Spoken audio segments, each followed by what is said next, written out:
8 கொலைகளை செய்திருப்பதாக கூறப்படும் சுப்பிரமணியார். அவரது பின்னணி என்ன? பல ஆண்டுகளாக சப்பானி தனியாக வாழ என்ன காரணம்?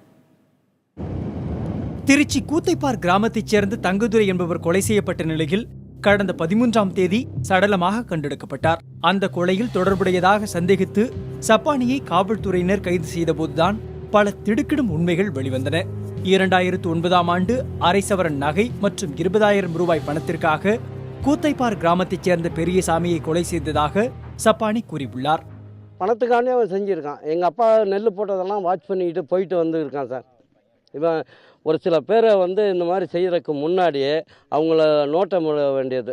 அவங்கள்ட்ட என்ன பணம் இருக்குது, என்ன பண்ணுறாங்க போகிறாங்கன்னு வாட்ச் பண்ணிக்கிட்டு, ஏன்னா அடிக்கடி எங்கள் வயலில் வேலை செஞ்சுருக்கான், சம்பளம் வாங்குவான், எங்கள் வீட்டுக்கெல்லாம் வருவான், சாப்பிடுவான்.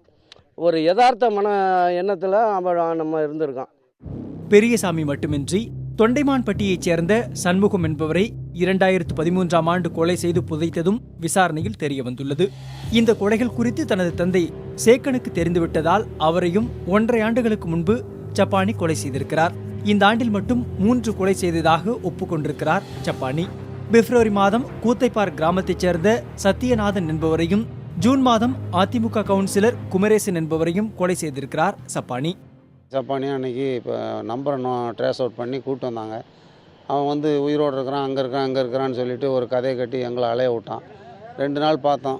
அவங்களும் சரி இவனுக்கிட்ட ஒன்றும் தூது கிடைக்கல, நீங்கள் ஏதாவது துப்பு கிடைச்சா நீங்கள் சொல்லுங்கள் அப்படின்னாங்க. நாங்கள் என்ன தெரிஞ்சிருந்தால் நாங்கள் ஏன் ரிப்போர்ட் பண்ண போகிறோம்?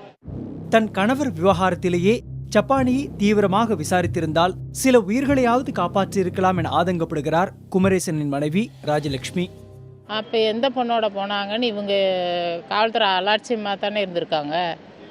தேடி பார்த்துருந்தா தெரிஞ்சிருக்கலாம் இல்லைங்களா? அப்போ அவரை தேடி பார்த்துருந்தா கூட இப்போ அடுத்த கொலை கூட நடக்காமல் இருந்திருக்கும்ல. ஒன்றும் இது பண்ணாமல் இருந்ததுனால தானே இப்போ நடக்குது இப்படி. கடந்த மாதம் 1ஆம் தேதி காணாமல் போன கூத்தைப்பார் கிராமத்தைச் சேர்ந்த தங்கதுரையையும் சப்பானியை கொலை செய்துள்ளார்.